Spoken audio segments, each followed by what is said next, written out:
Welcome to Built with Grit. I am your host and strategic partner in cost reduction, Luis Fernandez. Today, we are joined by Melissa Cordero, owner of Prickly Pear Clean.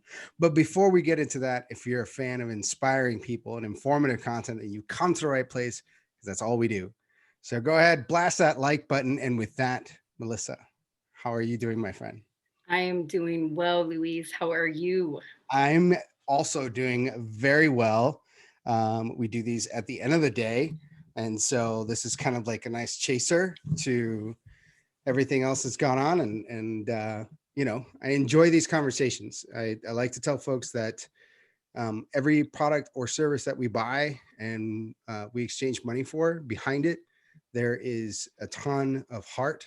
There's somebody who's taken a risk, and there's somebody who believed in bringing that product or service to market. And that's why I love having these conversations, because we're talking with those exact people. Yeah, well said. That's beautiful, and I'm certainly my purchasing habits are certainly influenced by just that mentality. So for sure, I love that. Yeah. So I'd love to get to know you a little bit more. I can't help but look in the background there. I see your "We Can Do It" sign, and I mean, you've got some interesting stuff back there. See um, see the shark. yeah, I did. So did you catch that, or is it? No, that is Oh, I would never catch a shark. I am a Shark Week fanatic. I buy a T-shirt every year. I love whoa! sharks. Yeah, I'm kind of a shark person. Have you ever gone swimming with sharks? So no, I'm Oh, also terrified of them. The closest, I grew up on the islands, Guam, between Guam and Hawaii. And if you know anything about Guam, which is where I'm originally from, Guam is surrounded by reef. So you have to go quite a bit out in order to get into water that's deep. But in even the shallow area, we have like baby black tip sharks, baby white tip sharks, and stuff like that. So I have seen babies, but I am terrified of sharks. However, one day when I put my big girl panties on, I do want to cage dive off the coast of Africa in some great white sharks because those are my favorite. But I wow, haven't, I haven't done that yet. that is amazing.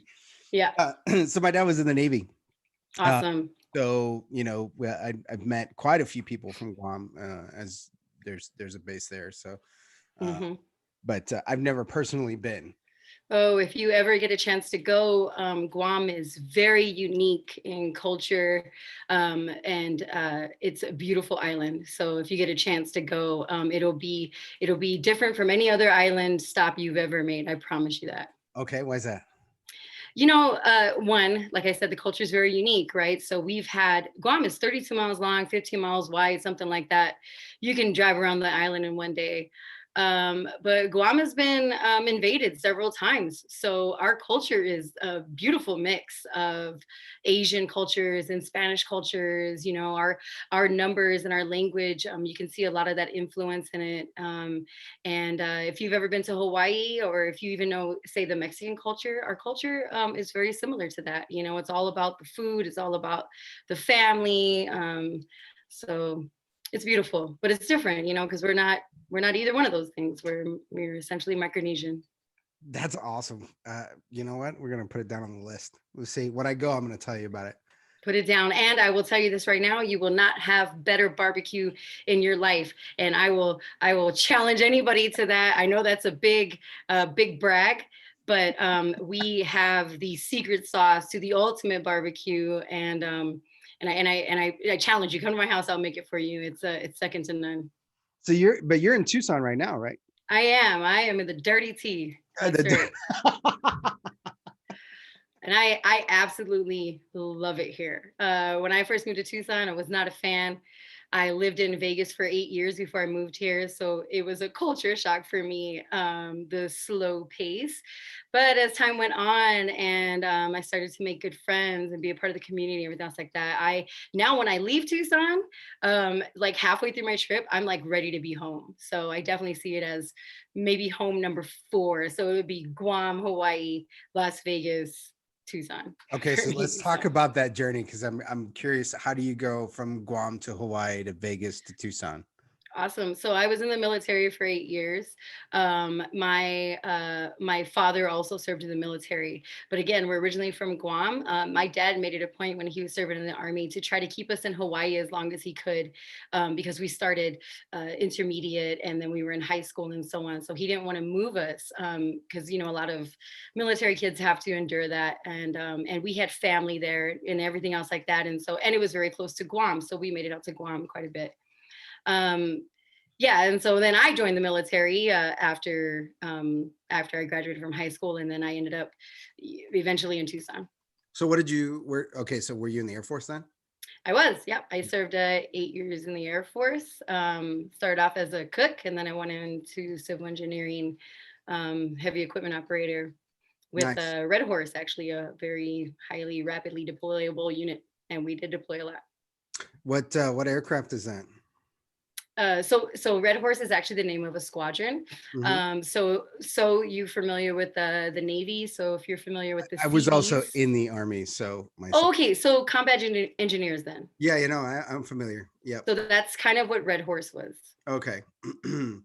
I met some, I guess they would probably be like a branch off or whatever, some of those EOD guys Oh, okay. in Afghanistan and in Iraq, not so much, but we had an airfield in Afghanistan. That They were big on. It was owned by the Air Force, so we had like an army base with local people guarding gates, and Air Force folks maintaining our runway. Where were you at? That was in that one. It was in Salerno in Okay, Taos, and then I was. So you're familiar there with that area? All right, absolutely. so I think the headquarters was in Bagram, and then Background. Mhm. yeah, and we were in Salerno, and then my company we had kind of a rotation going out to Lawara, Camp Tillman. This is like right on the Pakistan Afghanistan border. Mhm. Mhm. Interesting. Yeah. So my time in Afghanistan was spent between Bagram, Jalalabad, Kandahar. Those are the areas that I got out to, and I even been to uh, Kabul. Mm. I saw the American embassy there and whatnot. So got around quite a bit in Afghanistan. That, in fact, the flight line that is in Bagram, I believe the Korean military was the first ones to pour it. Red Horse and all of our Red Horses were tasked to dig all that up and re-pour it. So the active runway being used right now is from Red Horse, and That's I was a part of awesome. that When were you initiative. there? Yeah. You were there. So I was in Afghanistan 2007 and 2008. Okay, I was there 0506, Okay. and then I was in Iraq 0708. So, Okay. so we Awesome. were both deployed at the same time. Oh Just yeah, uh, for sure. different. I'm not surprised. Yeah. Okay. So you get stationed out of Tucson with the Air Force, and you decide I want to spend my life here now. So, to be factual, I actually was never stationed here in DM. Oh, I actually came out here for, uh, I fell in love. And so I was living in Vegas. I met my significant other at the time that is now passed, healthy, it passed. And so I came out to Tucson because it just made more sense. She was closer to her family and so on and so forth. So it just made more sense for me to come this way because my entire immediate family lives up in Seattle. When my dad retired, he joined Boeing and then they all just kind of migrated there. I tried to do Seattle, but I do not like the cold. I still don't understand how my island family is living in the cold. They all look like they're from Transylvania. I'm like, you guys don't make any sense. Like, we're not built for that. But I tried because I do love them. But Tucson, I can get there pretty easily and cheaply. So I do get to see them quite often. And I'm very close to my family. So my immediate family, anyway. so when did you? I guess talk to me through the point of leaving the Air Force, and then how you got to starting a business. I mean, All that's right. probably So quite a journey. Yeah. So it is quite the journey. Are we raw here? We're all raw here, yeah, right? real raw. Also, I'm Okay. Cuban, and so I tend to interrupt, and I'm gonna apologize in advance. All right. All right, buckle in. Yeah, Okay, let's so do it. transition out of military. So I actually was court-martialed out of the military. Mm. I went to court martial. I served time. federal time, and that's how I ended up a civilian. I think if I did not commit the crimes that I did and face the punishment that I did, I would definitely still be in the military because I loved it. Mm. It was for me. I conformed really well, but temptation got the best of me and made some really bad decisions many, many years ago. Mm. So, mhm. But you got out and you got your life together. Oh yeah, Come oh on, for that's great. sure. I This is mean, a great it's story. I'm sorry. listen, This is awesome. it's easy to talk about it now, Yeah. but it was quite the journey. It's funny that you bring this up because I just literally came out, not as a gay woman, but I just came out as a felon. I had a classmate named Talua who started at Lady Pacifica magazine. And this issue was called Resilience. And I decided for the first time to share my story. I have many friends and family very close to me that I love very much that this was their first time knowing any of it. So it's been I got quite the goosebumps. ride. Nerve wracking. The only people that I think really even knew the true story were probably my parents, and I didn't tell them right away either. The first part of me being confined was all by myself. I could not get myself to talk to my parents about it. I can't even. So, since we're being raw and honest here, so my wife and I, we met in March of 2009, and my son was born in January of 2010. Um, Okay. so you can do some quick math there, and understand that we were not in at the time, a deep relationship, and having to make that phone call to my Cuban mother, uh, who cried so hard that I literally had to hang up the phone on her and tell her that when she's got it together, we can continue this conversation, that she was going to be a grandmother. Now we've been together now 11 years. That's awesome. Yeah, and we got two more babies too, which are also Three awesome. kids. Yeah. Holy moly. Yeah, they're 11, 9, and 7. That's So amazing. Good for it's you. thank you. Thank you. So, um, yeah, that was a difficult conversation for me. I can't even imagine having to make the phone call that you did. And it sounds Yeah. like you made it from prison. Yeah. This is a collect call from, and it's me. Wow. Yeah, that was rough. Again, I'm gonna go back to culture. And I'm sure you understand, um, making your parents proud is like your single most best way you could thank them for raising you, and for providing for you and so on. And so, to the shame of letting them down was probably the biggest part of my therapy. So yeah, it was a rough phone call. But and I should have known better. They did their best to they were very sad, and I don't know how many times they wish they could trade spaces with me. I wish you weren't in this position, like, they see their daughter just in a crappy situation. So and they I know they were disappointed because of why. But I think they were sad as parents because it's like, why the why? What did we do wrong that made her make these decisions and so on and so forth? And I'm sure it challenged them as parents themselves, wondering, why would my daughter take that turn and so on. So, a lot of good conversations that have been had over the years. A while ago. Again, this is a little bit of time ago, but You look like you're like 28, so this couldn't have been that long ago. that must be the lighting. And thank you. You are now my favorite person of the day. Thank you. It's got to be the hat. I was like, let me wear all my logos. Let me not be so obvious. But if Rocket, if yeah. I could just, yeah. Yeah. So, okay. So now, did you make a plan while you were there on what you were going to do when you got out? Or was it just like staring at the calendar type thing? Ooh, one of the worst things about doing time is having time. Yeah. The first thing you got to learn to do is let go of control, right? You can't control anything from inside. So that was step one. Step two was my only goal was to not get into trouble while I was there, and get everything I needed to get done to be eligible for parole, right?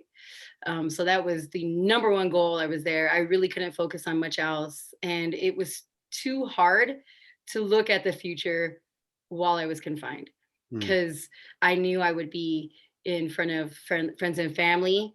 I would now be me, someone who just got out of prison, and so sometimes it was just too hard to look that far ahead.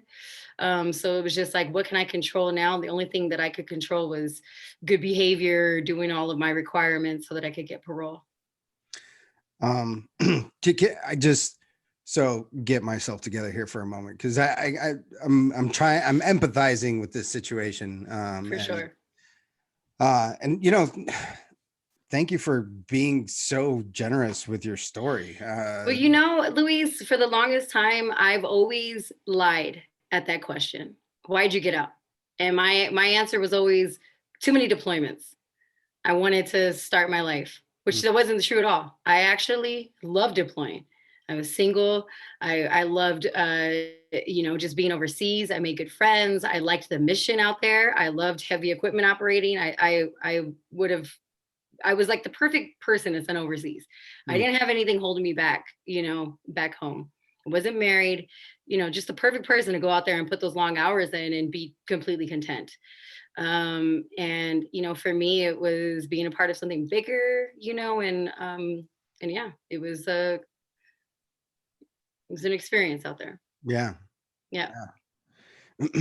So tell me a little bit about when you get out. Like, how do I can't imagine it, I have some friends that I've talked a bit about with recidivism rates and how we just don't set people up to get back into society. And then and even from if you just like, if you don't even care about people and you just look at this from like a fiscal standpoint, like this is a dumb way of dealing with this. I mean, we're just shoving these people right back in because we're not doing anything for them. And here I'm looking at you and I'm a little jealous of where you are. So like, Listen, I will never look over the fact that I was lucky, right? I had the resources to lawyer up when this thing started, or else I probably would have still been in.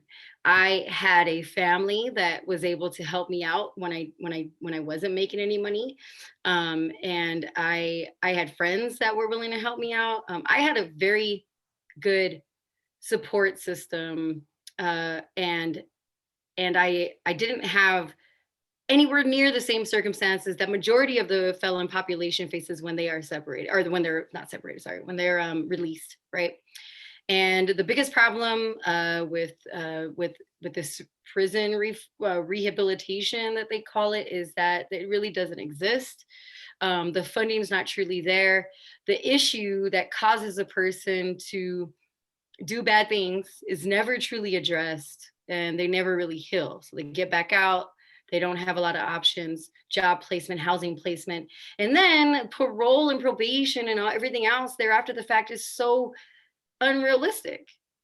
Sometimes, people will get released and they're hit right away with child support, mm, paying that back, and they just started a new job. They're trying to just make rent, mm. and then on top of that, they're trying to satisfy all their requirements for parole. And then it's like, and now boom, the IRS kicked in and they're garnishing wages, and it's impossible. It's impossible if you don't have, I left prison. I at least had a degree. I at least had a military resume for the most part, and so I was already, now when I look back, it's like half the battle was already there for me. I have my lines of defenses already set up. A lot of people don't have that. And it was hard enough for me to do it. I can't even imagine what that looks like. If you don't have what I had. This is why 90 plus percent. Oh, for sure. I am an anomaly. And I don't even care if that's exaggerating. I'm an anomaly in this sense, where that's how, the success rate should be much higher after prison, Yeah. based off of what they claim it's supposed to do for people. Mm. It's just unrealistic. You keep people confined and away from the real world, and then you throw them out in the real world. People struggle when they're in the real world. When they're in the real world, it's like it's so obvious. But yeah. It's so it's difficult. It's difficult to talk about, and it's difficult to think about a population of people that I'd say your general voting, and they also lose the right to vote, right? So like your general voting population, and just be real, don't give a shit about. Uh, Listen, yeah, once I was eligible, I went back to court immediately as soon as I was able to restore my rights. As a US citizen, I that was a very emotional day for me because it's a big part of, what I'm proud about. And not being able to vote or own a firearm legally, that sucked, and I wanted those rights back. You know, that was a big day for me. I was like, yes, it's just important for me, and I'm sure others feel the same. It's like, wait, I can't vote. Like, you know, the punishment should not go beyond your time served, right? It should not be the rest of your life. You do the time, you pay the price. There should be a true chance to start over, and that doesn't exist. no, no, it doesn't. And I think a lot of things we take for granted and don't appreciate them until we don't have them. You Right. So I've never been in prison, but I've been through some military schools, so I mean, I know what it's like to not have freedom. Exactly. Sorry, I'm trying to lighten it Yeah, up here. I'm not. I don't uh, want to. I'm gonna be like crying and stuff. no, no, no. Let me tell you something. The beginning of my confinement, I spent 3 months in Las Vegas County Jail, before space was opened up for me at the brig. And there were also other court hearings that were going on, that I was required to be at. And Las Vegas County Jail. I was a federal prisoner, right? Most of them are just, what is it, inmates they call them. I was already a prisoner, so I was put into DSEG. So my very first run-in with prison was segregated. So 23 hours lockdown, 1 hour out, and I went from a completely free person to that.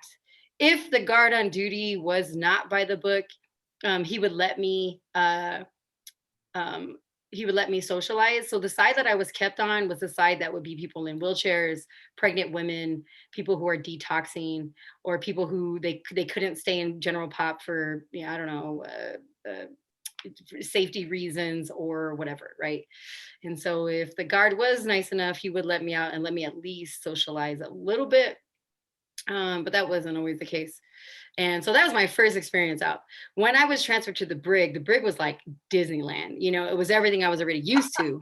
You wake up to reveille, you clean the bay, you clean your cell, you make your bed, hospital corners, and you go about your day. You fall in for chow, and then at night you stand for the national anthem, and then you're in bed with taps. Like, it's that I was okay with. Like, I'm like, okay, I know this. Like, Mm. this I can do. But county jail was disgusting. A lot of the people that were in DSEG, when I did get to socialize, they were, I think they could sniff it out that I wasn't like your everyday criminal. And they tried me quite a bit. I had this one girl who always called me a Fed. Don't talk to her, she's a Fed. And that was like, I'm like, no, I'm not a Fed. In fact, I now hate Fed. No, you know what I mean? Like, so there was a bit of a cultural shock there too, trying to blend in the prison culture. And Wow.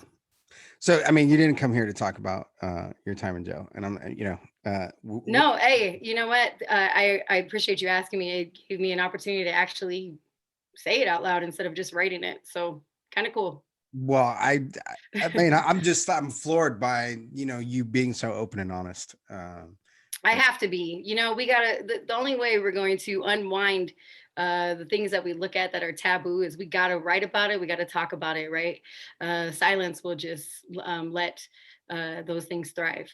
these are issues that we definitely need to talk about. So Oh, I'm thank I'm you. I'm Thank with you you. for the platform. Appreciate it. I fully support it. And it's something that, even though I don't personally have anybody that has gone through the system, um, I could still have that, see this as an issue in people that are forgotten. Um, so, all right. Sorry. I'm sorry, man. You asked. No, I mean, I'm just like, I'm really having a lot of feelings here. Uh, I'm honored that you came here and that you're having this conversation. So, You know what, Luis? I don't know what it is, but I like talking to you already. So if we gotta explore this in another time, I'm down. I wasn't sure. Listen, I wasn't sure if I was gonna like you. So, but I liked you right away. So listen, if you wanna talk again, I'm all about it, man. You just let me know, okay? I wasn't sure if I was gonna like you. That's I awesome. don't know. All right. So you get out now, and now you got to start over, and now you got to start over. And the Monopoly game has gone around the board 6 or 7 times. People own properties, they've got cash, and you're starting fresh. Um, so what do you do? How does this kick off? All right. I'm gonna try to make this as brief as possible. Sure. You get out first. You live in. I'm living in Las Vegas, so I turn to the Las Vegas party scene to get away from everything that I'm feeling. Right. Mm. I'm now a person that has lost everything. Right before I was picked up, I was submitting my package to fly helicopters for the Army. I was using a mentor. I got my private license to fly. Everything that I put on my vision board was coming true. My dreams are actually coming true, right? And so life just stops. Getting out into a place like Las Vegas, I had a lot of friends, and I just kind of dove into that to ignore what I was feeling. So, on a mental health standpoint, I wasn't taking care of myself. Drugs, alcohol, partying, sleeping around was all part of my everyday life. Getting into the job market was hard. I'm always checking yes to the felon box, and I'm not getting any calls back. And you know what? Nothing really changed for me until I stopped checking that box. I literally just left it blank. And if the employer didn't ask me about it, he didn't ask me about it. And then what I realized was not every employer is checking on a federal level. They're just checking like a county level, or, like a state level or something like that. So I started getting calls back. I had a good resume. I had good experience. But the one variable that I changed was I stopped saying yes to being a felon. So I started getting calls. I'm gonna tell you right now. I went through a series of jobs, because of my struggle with all the mental things that I was dealing with. And then I finally decided to I had kind of an intervention with a best friend. A best friend said, "Melissa, you're killing yourself. Stop. I love you too much." And that was all I really needed. And it wasn't that pretty. It was more like up against the wall, like, "You better stop doing this." It was more like that, like that wall to wall counseling. And that was all I really needed. I don't know what it was about her telling me that particular day, but this is my best friend since seventh grade. And I started to take my therapy seriously. And that was starting to change everything, right? I started to forgive myself and let go of the shame. I ended up working at a machine gun range in Las Vegas. I became the general manager there. And I know that's crazy being a felon working in a machine gun range. But again, I did not check the box yes or no. They did not run the background check. I already owned a firearm. So I was able to, carry, which was kind of required at my level being in the gun range. And I worked there for 3 successful years. I made them a lot of money. I did well at my job, but they started to make changes where they were requiring everybody to have their CCW. And that particular requirement scared the shit out of me because I was like, I can't get my CCW. Mm. They will find out. So that was, let me back it up. Working at the machine gun range was my dream job.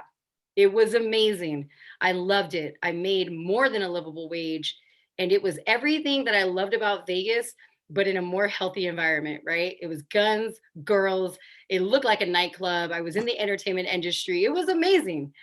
I couldn't ask for a better job. I was around fully automatic weapons all the time, belt feds, 1911s, miniguns, full auto AKs, full auto M4s, you name it. We had Tommy guns there. It was Wow. a dream come true to work there.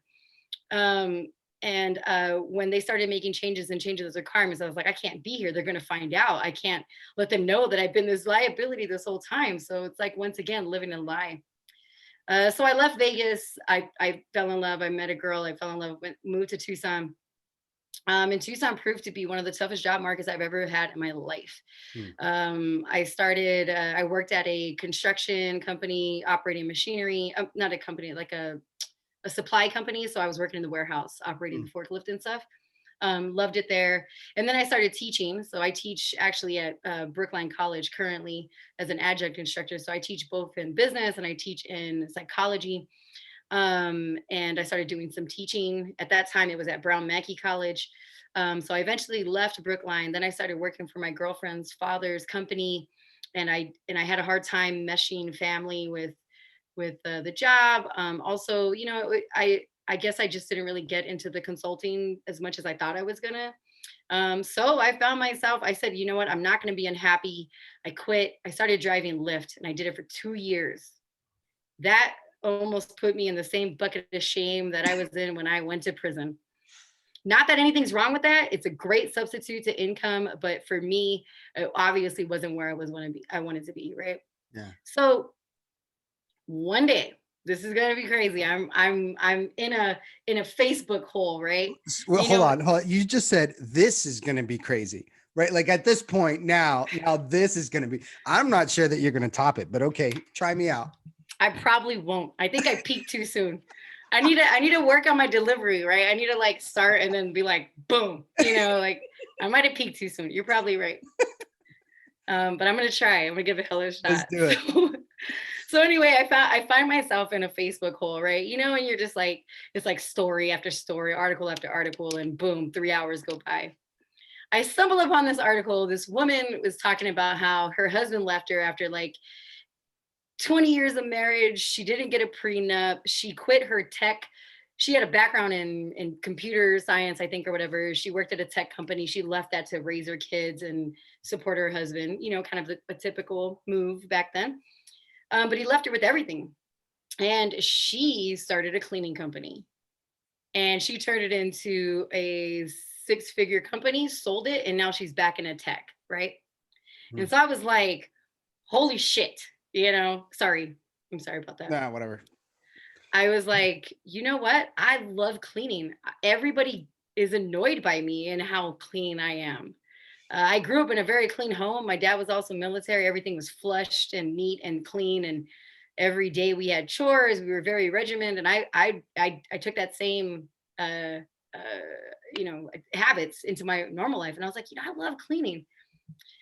And so, you know what I did? I literally sat there. I sketched out some logos. I'm like, let me make this personal to Tucson. What do they love? I'm like, prickly pear, perfect. This is actually a clip art cactus, paddle cactus, and all I did was put a little pink, uh, little oh my gosh, prickly pear on it, right? Yeah. And I made a box of business cards. I Googled every networking event that was going on in Tucson. I put it on a calendar, and I took me and my business cards and I went to every networking event and I just talked to people. I didn't try to sell a single thing. Hey, how are you? What do you do? And if they asked me, then I was like, yeah, I clean offices. And then it was like business card. I didn't even own anything commercial yet, you know? And That's so so that's how that happened. it- Um, you got to do that. That's the I talk about that heart, right? Like that's what that is. That's you went to every single networking event and talked to absolutely everyone you could. I paid my Good little on you. $10, got in there, and I was just like, business card, business card, business card. And some of my closest people around me at the time were like, wait, no, you need a business plan. No, you need to figure out your services, and you need to figure out your mission and your vision statement, and you need to look at pricing. And I was like, nah, I think I'm just gonna go talk to people. I was like, I need to see what this is about, And so I didn't really listen to anybody I eventually, had to backtrack just a little bit. But yeah, Some of that stuff you got to do, but a little bit of it is also some analysis paralysis, right? Like, for sure. airborne school's 3 weeks. Okay. After week 2, you jump out of the airplane. 2 weeks. That's what they spend training you to jump out of an aircraft in the military. And after that, you're qualified. I mean, you do 5 jumps the following week, right? Because at some point, you've learned enough. You got to Yeah. jump. You got to jump out of that plane. And that's the analogy that I always think of when you go, like, if somebody's doing a full-time job and they gotta cut to go do a business, right? Like, that's what you were just doing. You had a lift, you had this business, and you're like, this is it, right? Like, you hold your breath, because I don't know what tomorrow is going to bring. I don't know if there's a paycheck coming 2 weeks from now. I don't have a business plan. I have an Yeah. idea. I have a good idea, and I'm gonna do this. And Yeah. you The confidence in yourself. For sure. That's a You perfect can do it. analogy. Perfect analogy. The engagement a lot of the times was, so what are your needs? Oh yeah, we do that. It's like, oh yeah, we do that. Oh, for sure, we do that. And then it's like Google, Google, Google. Like, it was it was fun though. I work well in those environments. Just kind of like, I don't know, we'll see what happens. I don't know, just relax. So how long did it take from you're sitting in and you're doing your little Facebook search, you read the article, from that point to your first client? What was three that? months. 3 Three months. months. And did that first client pay 3 months worth of Lyft driving? Oh God, yeah, much better. Oh, I will for the record. I did little jobs in between, so like move out cleans and stuff like that. But my first ongoing client wasn't until about 3 months in. So money was already being made, but it wasn't until 3 months that I got my first client, and then it just started to spiral after that. really? Yeah. So, how often are you okay? I think I saw something about you guys expanding recently. So what is your kind of vision for how you move, right? So what I'm getting at is, like, how your client interacts, how many more clients do you, because there reaches a point where you got to make a decision. Like, I have to hire somebody. I either have to grow, or I can't take on another client, or, and some folks are like, that I've talked to, said, I'm as big as I want to be, right? Like, I'm comfortable. I work the hours that I want. Like, I don't want to grow any further. So I'm curious what your vision is, and how do you see this going? Um, Man, that's a great question. And I find myself revisiting that currently, right? Because the whole COVID thing put a dent in my business. I was flying high, like doing really well, and I mean, I was getting, without spending a dime, like just on social media, I was getting incoming sales inquiries every day. So something was happening, right? Whether it was my memberships at the chambers in Tucson or whatever the case was, something was working. COVID happens and everybody thinks you're a cleaning company, you should have done well. Well, we specialize in offices. A lot of offices close to work from home. Then they realized they could work from home. So they're like, why would I pay rent for a brick and mortar? So they decided to stay home. Some of them shut down for good because they couldn't make it through the pandemic. And then some of them just briefly paused. So right now, we're currently seeing some of the offices that we service return back to their brick and mortar, and then, new businesses. And new contracts. So what I right now, I want to get back to where we were, and more. Um, I I will never be able to compete with the Janny King or a big box commercial company, Why right? not? I've pricing. I don't pay minimum wage to my employees. My Hmm. employees, even through the pandemic, average $800 to $1,000 a week. They're making good money. I do not. I will not pay my team a minimum wage. I want it to be something that is substantial to their existing income or something that they could live on. So we are not the cheapest, but we're highly specialized and highly customizable. And then also too, Yeah, if I mean, you you're like, if yeah, we do that, right? yeah, everything. Yeah, sure. We'll do that, you know. But it's like, but here's the thing, it's also just finding that market that wants to help small businesses, right? Mm. That wants to hire locally. And I, like I said, my spending habits are highly influenced by local business owners here in Tucson, right? I will go to them first, and I will spend the extra money before I go anywhere else. So there's people out there like that, and that's kind of what I rely on. So uh, I'm not there. You know, when you mention that, there are times that I do feel comfortable. Like I'm like, this is perfect. I have all this freedom. I'm making good money. This is perfect. And then there's times I'm like, what the hell am I doing? I need more money. I need to get more clients. I want more employees, you know? And so I kind of go back and forth. But I also think I might be kind of suffering from like that COVID syndrome of just kind of like flailing in the wind. And I'm like, yo, I need to figure out my spark again. Like, what is happening? And honestly, I'm really just waiting for networking to start because, again, as you can tell, I love to talk. So as soon as I can get back out there and meet people face to face, I'm sure I'm going to find that motivation to rekindle old relationships because we haven't seen each other in a year, Yeah. and meet new people, you know? So I I, don't know if that answered your question. no, yeah, well, I mean, you kind of skirted it pretty well, so I'm gonna give you credit for that. Oh, okay. All right. I'm okay with that. Yeah. Hmm. Well, Called out. I, I knew I liked you, man. I knew I liked yeah, well, you. we decided we were gonna be real and raw, and I feel like we have been. I love it. So I think it's an important question.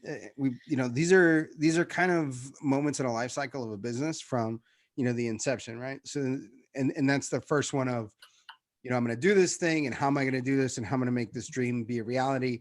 And being only able to see, you're walking into this dark room, you can't really see beyond the 5 meter target, and you're trying to figure out what I'm going to do, and then you start getting that paycheck, and then you reach a steady state and a sustainable state, and and now as a decision, is this good enough? Do I want to buy every other cleaning company in Tucson, and grow my business that way? And also something you mentioned there, about paying your employees. Well, I assume that your turnover is going to be under 7% for employees. I don't know how For big you are. sure. Yep. Well, when 2020 started, I had over 15 employees. I now have 4. Mm. So that can kind of give you an idea of like Yeah. how much things stopped for us. Yeah. And the 4 that I still have, they've been with me from the beginning. Mm. They are like my favorite people next to my favorite people in my family. I Yeah. love them, and I think they love me, and we have a great relationship. And I won't eat unless they're eating. It's kind of Wow. like that. I might be too emotional for business. Sometimes I think I am. I'm like, what am I doing? Sometimes I think I might be too emotional, but I don't know how to move any other way. Have you followed that guy Dan? Is his name Dan Price, the CEO who set his minimum wage in his company at $70,000? God, no. Is he You heard about hiring? I'm just kidding. I'm just kidding. I think he's in Seattle, actually. You know what? It's hard. It's hard to work for somebody else after after being completely in charge. I'm like, wait, what? That is so stupid, but okay. Like you get I think you get spoiled. Well, yeah, there's we want to talk about like freedom, right? So you went Yeah. from I'm gonna open my blinds real quick. okay, sure. Okay. I put on pants for this interview. Well, that's good. Oh, that would have made it very interesting, actually, if you hadn't. A good thing it's not live. Right. All right. Get more views that way. Sorry. What was it? I And don't even then remember she what I went was. viral. Yeah, what was I saying? Oh my, I'm sorry, man. Sorry about that. No, I lost. Oh, the CEO, his minimum wage is 70,000. Yeah, right. So the point is that you get additional benefits from that, right? So if you are the type of person that you're looking to hire that exists in the Tucson market, right? So you're looking for a particular type of candidate. Um, you are going to pull the best candidates to you, right? Because you're paying better than everybody else. You have a work culture where the owner says, I don't eat unless they eat, right? um Whoo, got a little goosebumps there. So It's true. so I also talk a lot about leadership, and I've written my own book on this subject. And somebody that has so much heart for the people they lead, lots of respect. So the point Thanks. is, Thank you. yeah, no, absolutely. The point is that you're going to pull from the best, and then you're going to retain the best.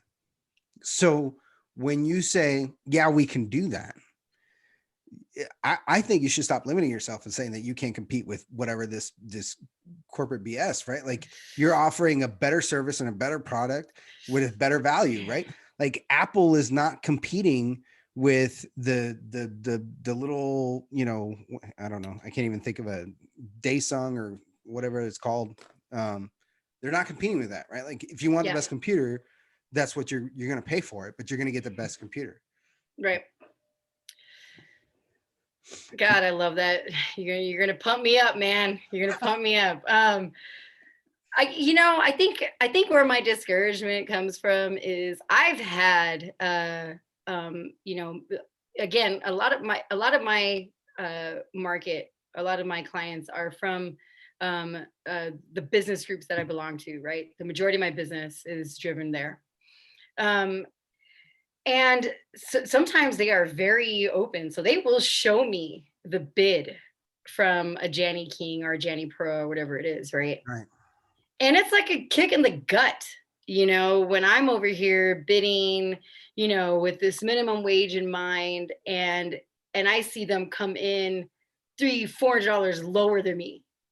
And I'm like, what? I can't even wiggle that. You know what I mean? I can't Right. even like change a product, or anything. It's like I can't compete with that. Yeah, but you can. Um, First off, I'm gonna just well, okay, good, good. you need to stop that, because I have had those people come in to our locations, and you get what you're paying for, because that Exactly. employee is also job hunting. The person that's cleaning that toilet is on Indeed every single night. Oh, for sure. No doubt. No They're doubt. not there. They're not joyful, and they're not gonna. They are going to do the absolute minimum and get just enough done, and that's Yeah. what you're gonna be paying for, the absolute minimum. That's not what you are.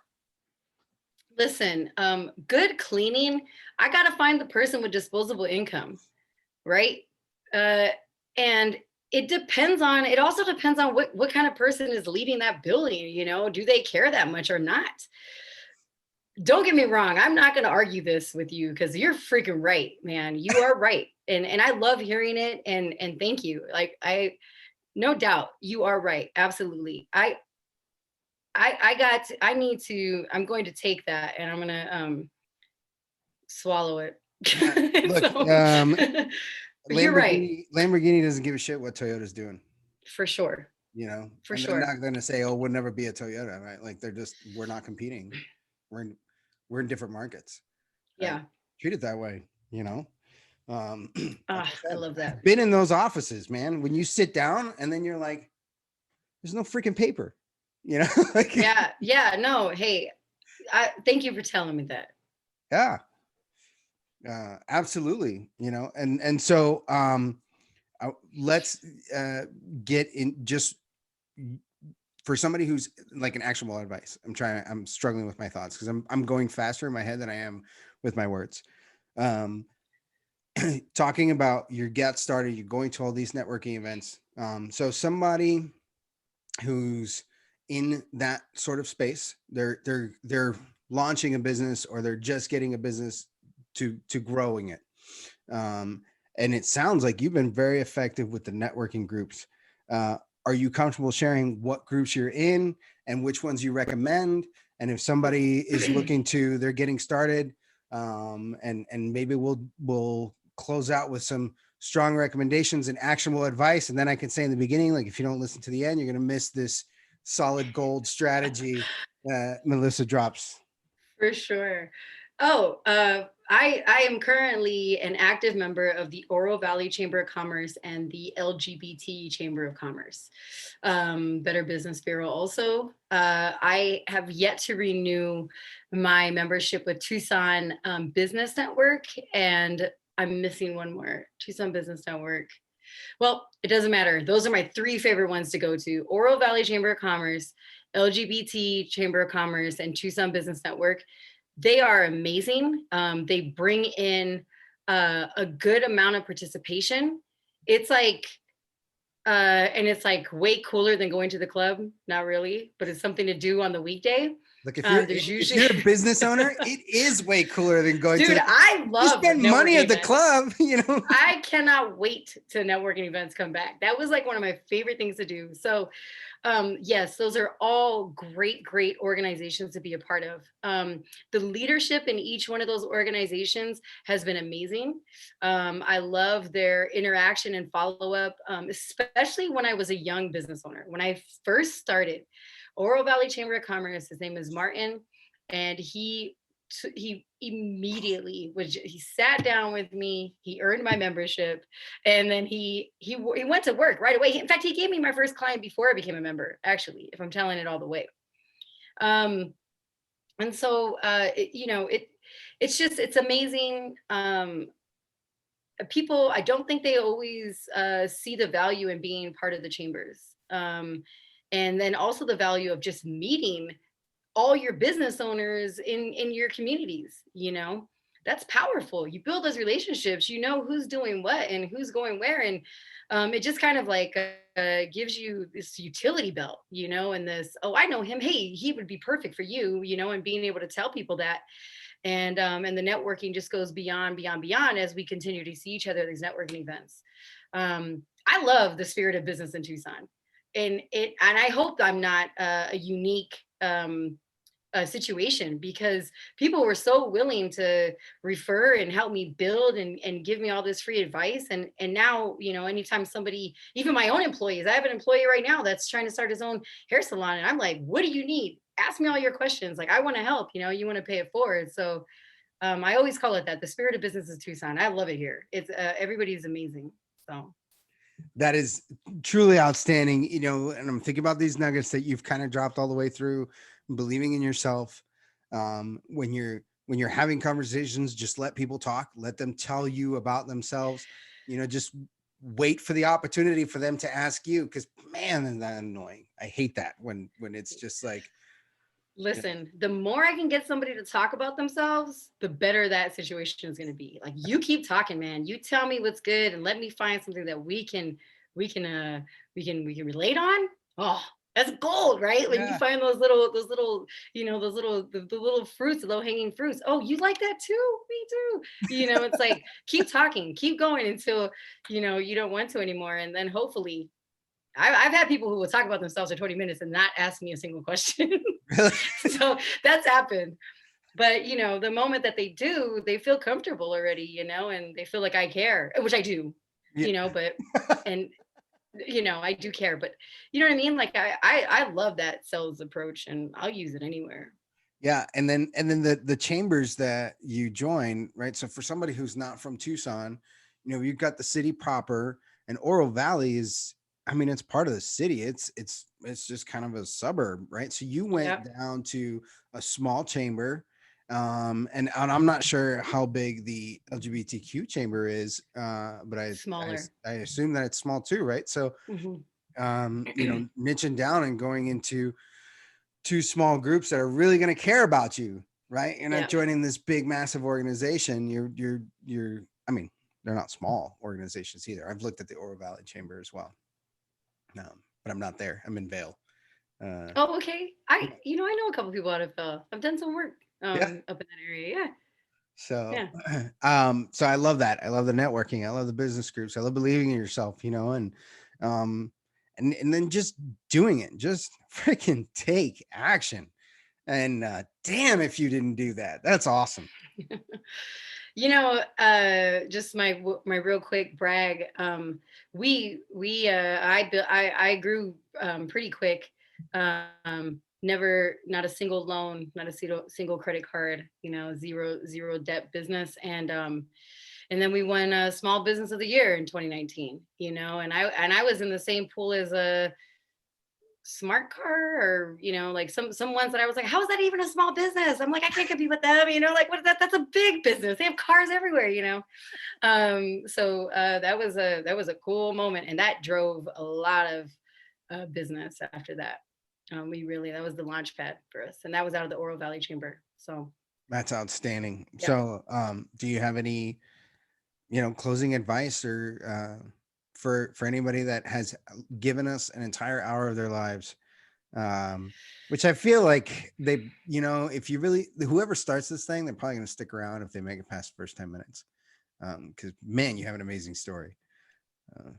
So, any Thank you. last nuggets for somebody that listens all the way through? Oh man, it's so simple.